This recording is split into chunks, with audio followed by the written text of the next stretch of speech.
Méditation et prière. Un thème très complexe avec trop de suspense. Ce sur quoi je développe ici est basé sur la manière d'utilisation des deux. Comprendre la différence qui existe entre croyance et foi vis-à-vis des prières et des méditations. Suite à une infinie de questions sur la raison du non-exaucement des prières et qui me parviennent nuit et jour, j'ai pris l'initiative de faire ce chemin avec vous dans la forme pratique, car il se dit, c'est en forgeant qu'on devient forgeron. Prière et méditation sont une seule chose. Ce que nous allons avoir à faire ici s'aligne sur où est le secret de l'exaucement. Où se trouve le secret de l'exaucement de la prière ou de la méditation. Pourquoi pense-t-on que les prières restent sans exaucement? Comme je vous ai dit en avance, qui parle prière voit la méditation. Une prière sans méditation est faite à moitié. J'aimerais attirer aussi d'une part l'attention de beaucoup sur la foi. La foi, quand on parle de la prière ou de la méditation, qu'il faut comprendre que seule la foi permet l'exaucement de ces dernières, de ce qu'on veut. Beaucoup confondent la croyance et la foi. Le fait de ne pas comprendre ce qui diffère ces deux dernières est un handicap pour celui qui prie et cela défavorise l'effet de la prière. Ce n'est pas la seule chose, naturellement, qui intervient sur l'échec de la prière. En cela s'ajoute l'état d'esprit de l'homme et le savoir comment prier. Une prière sans méditation donne le résultat du contraire de ce que l'on a besoin. Car c'est avec la méditation que la visualisation se fait et c'est dans cette dernière que l'on arrive à la sérénité qui induit l'homme dans le ressenti des faits. La croyance est une idéologie fondée sur l'imagination des faits. Ça veut dire ce qu'on pense peut être vrai comme ça peut être faux. Raison pour laquelle ceux qui font de la croyance la couverture de leur prière arrivent presque jamais à réaliser ce dont ils ont besoin. La croyance est fondée sur une idéologie dogmatique, utilisée pour une simple identification et non pour une confession réelle de sa foi. C'est pourquoi peu seulement, et dans le cadre des religions, arrivent à être illuminés, voire éclairés, d'où le chèque sur l'effet de la prière. Parce qu'en réalité, c'est quand on est éclairé que l'on sait comment amener une prière à être exaucée. Il est bien possible d'être illuminé à travers une doctrine religieuse. Mais le danger que l'on court est que par la suite, cette lumière risque d'être étouffée par des dogmes, car les dogmes suscitent le jugement, les divisions et le rejet. Plus on juge, plus on rassemble la négativité tributaire de l'esprit du rejet et des divisions. Il est d'une grande importance de savoir qu'aucune religion détient la vérité absolue en ce qui concerne la connaissance de ce qu'est la providence divine. Loin encore une organisation qui cultive les divisions et le rejet d'opinion des autres. C'est pourquoi il est d'une grande nécessité pour l'être humain dans la vie de l'homme d'apprendre à s'écouter afin de pouvoir identifier la voix de son être véritable qui révèle à l'individu une vérité, celle qu'il enseigne sur l'être particulier qu'il est, ce qui le diffère des autres et les règles qui lui sont appropriées, avec lesquelles il lui revient possible d'accéder à la réalité des mystères cachés, appelés royaume des cieux. Tout ceci pour qu'il puisse être capable de discerner le vrai du faux, le bon du mauvais, en ce qui concerne l'individu qu'il est pour son bien-être. Par contre, pour y arriver, il faut avoir de la foi. Je parle de la foi et non la croyance. Toujours est-il dit qu'il n'existe pas de foi sans croyance. Et comme je ne cesse de le répéter en ce qui me concerne, la croyance n'est pas automatiquement avoir une image de Dieu. Il n'est donc pas question d'appartenir à tout prix à une certaine religion pour pouvoir maintenir une relation avec sa sainteté. La providence divine confondue aux différents noms tels que Dieu, Allah, Brahman, Yahvé, Nyambe, Lolombi, Job, Shiva ou Shivana, matrice divine, etc., que nous les hommes lui donnons ou attribuons. Ceci dit, peu importe le nom que l'on peut l'attribuer, il reste égal à lui-même. C'est une puissance, une force créatrice. C'est pour cela que beaucoup qui l'ont compris le nomment la providence, une providence divine, d'où toute divinité sort, une source de divinité. Alors, ce qui est nécessaire dans tout ça est de se fixer un objet devant entraîner l'homme à orienter ses connaissances vers l'éveil de conscience, qui est à travers lequel l'accès au bien-être est possible. De quoi s'agit-il à ce niveau?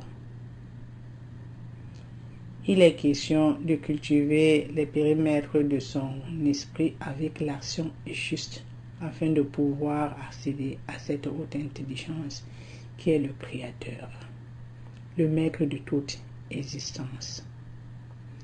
En revanche, il n'est pas mal d'avoir un penchant selon sa culture et en rapport des connaissances acquises jusqu'ici pour pouvoir avoir un reflet, une représentation de ce que l'on peut imaginer que Dieu peut être.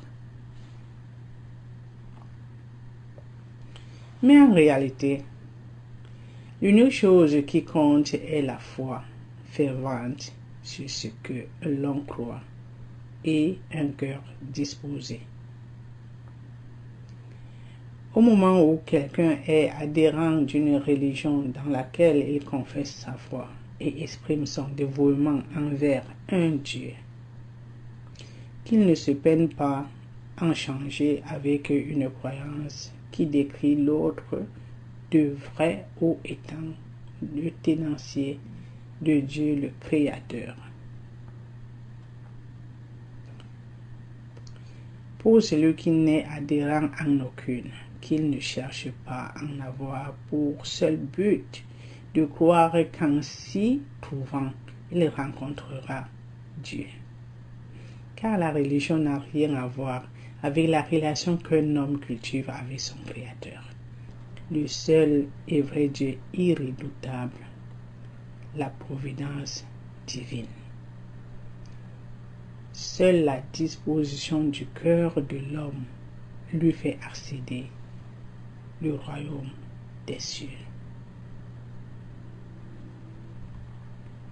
Si je fais point sur ces choses, c'est juste pour que vous sachiez d'abord à partir d'où l'erreur entre pour qu'une prière qui est faite croit ne pas être exaucée.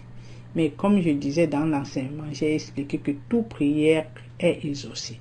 Mais on reçoit le contraire parfois de ce qu'on attend parce qu'on prie mal. Comment accéder à ce royaume? Comment faire pour entrer en contact avec le divin? La prière ou la méditation est la voie la plus pratique et rassurante pour lever ce défi. Mais comment en pratiquer pour atteindre l'objectif?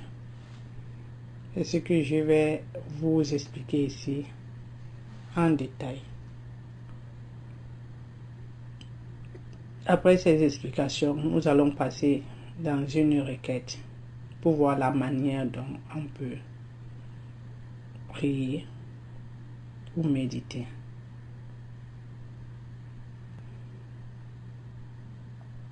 Comment en pratiquer pour atteindre l'objectif?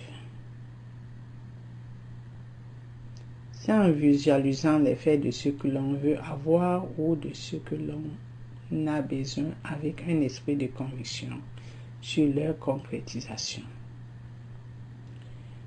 Au moment où les paroles citées sous forme de prière ou mantra sont prononcées, l'esprit doit capter celles-ci en les imprégnant dans chaque cellule du corps, voire tissu organique, afin de provoquer une sensation qui détermine l'état des faits accomplis. Donc, il faut s'imprégner de ce qui est dit. Il faut être présent, ressentir ce qu'on est en train de dire et visualiser ce qu'on attend dans ces paroles, ce qu'on attend recevoir. Être en état de réception et faire comme si ce qu'on est en train de demander qu'il doit être ou qu'on doit recevoir est déjà reçu.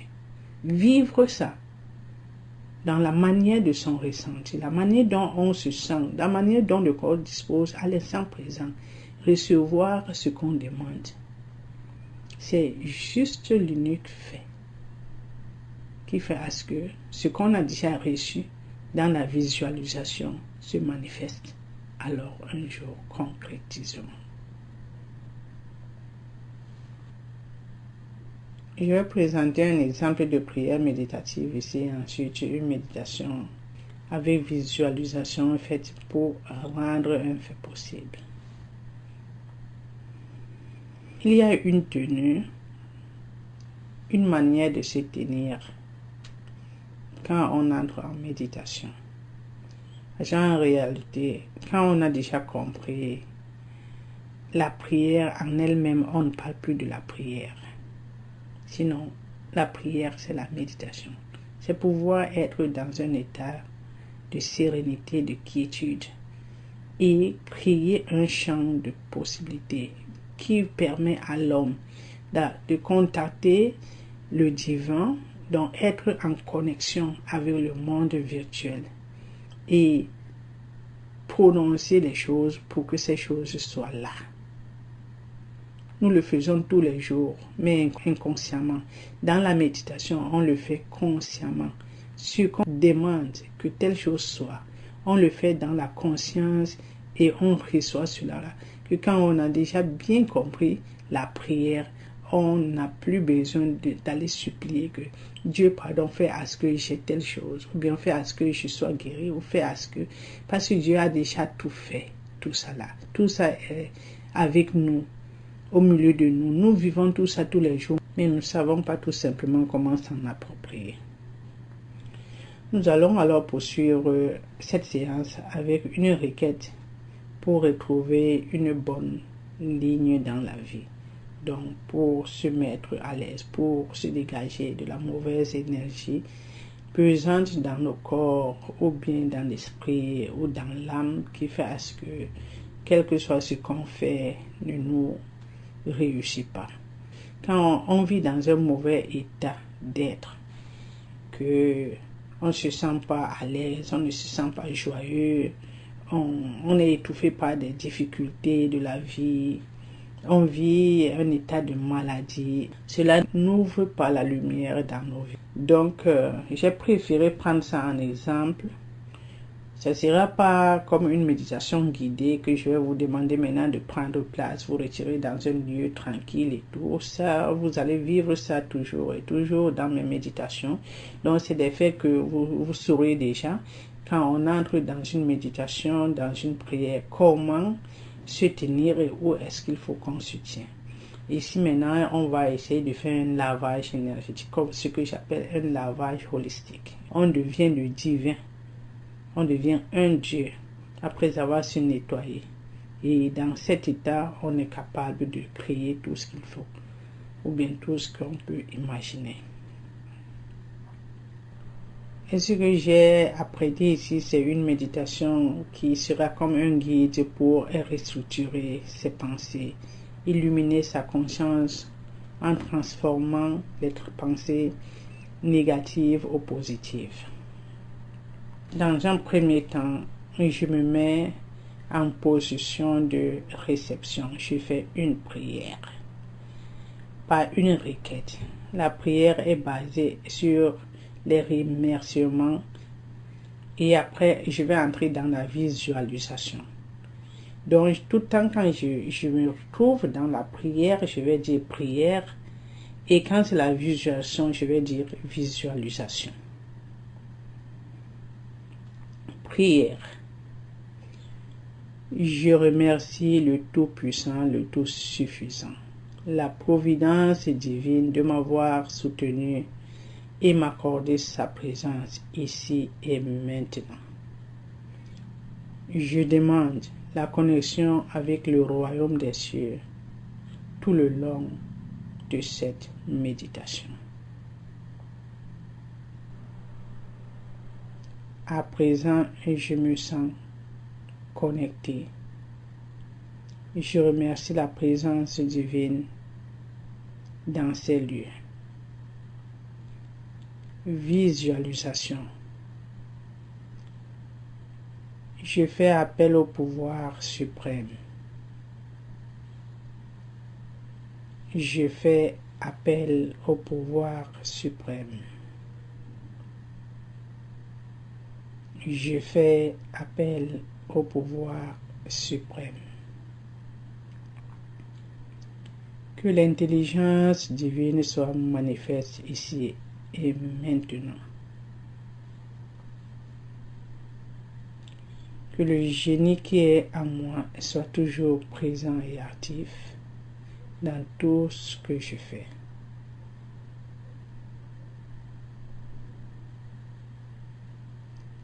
Que le génie qui est en moi soit mon unique guide ici et maintenant. Qu'il soit et demeure toujours éveillé et me fait agir avec beaucoup de sagesse. Prière. Viens, Esprit vivant. Envahis mon esprit et transforme mon être. Visualisation. J'invite toute l'armée céleste à m'assister et me guider le long de ce processus. J'invite toute l'armée céleste à m'assister et me guider le long de ce processus. J'invite l'armée céleste à m'assister et me guider le long de ce processus. Que l'intelligence divine vertu de toute sagesse soit et reste mon seul et unique guide. Que l'intelligence divine vertu de toute sagesse soit et reste mon seul et unique guide. Que l'intelligence divine vertu de toute sagesse soit et reste mon seul et unique guide.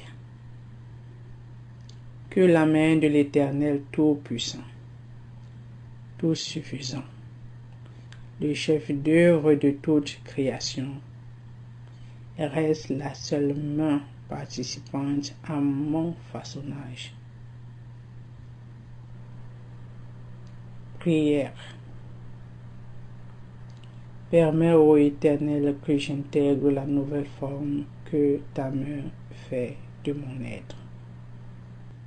Que l'intelligence divine réveille le génie créateur qui dort en moi et le rend actif.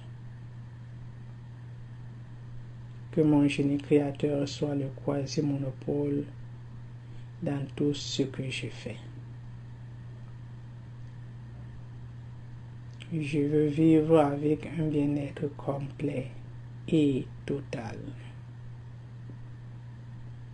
Visualisation.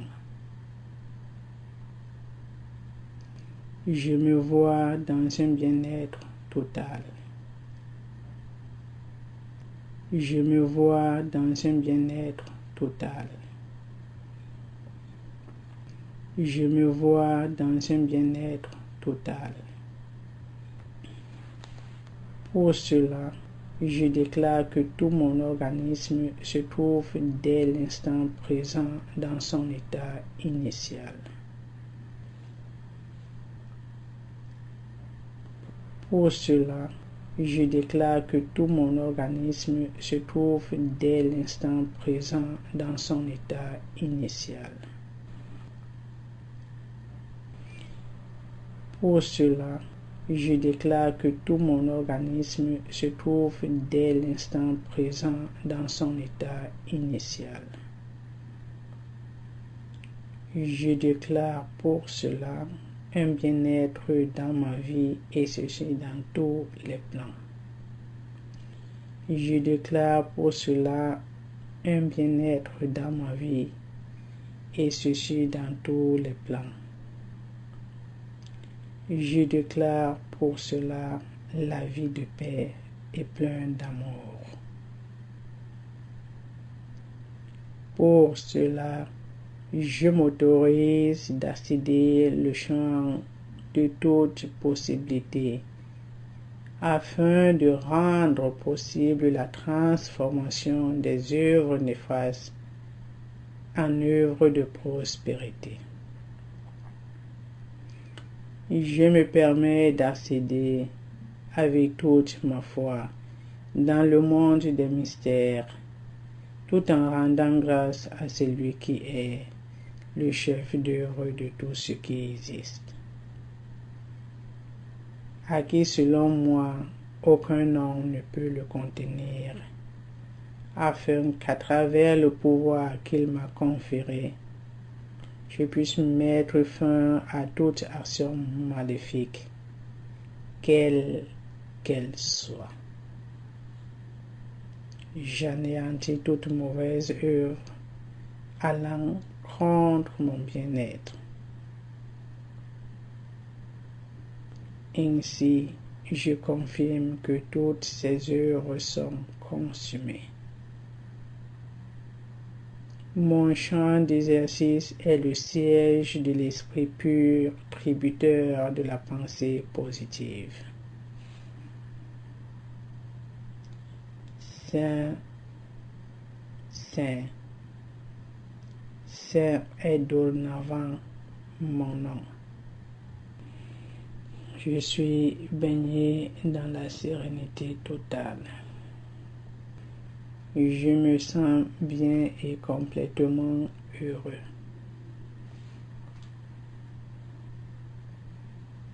Je me sens bien et complètement heureux.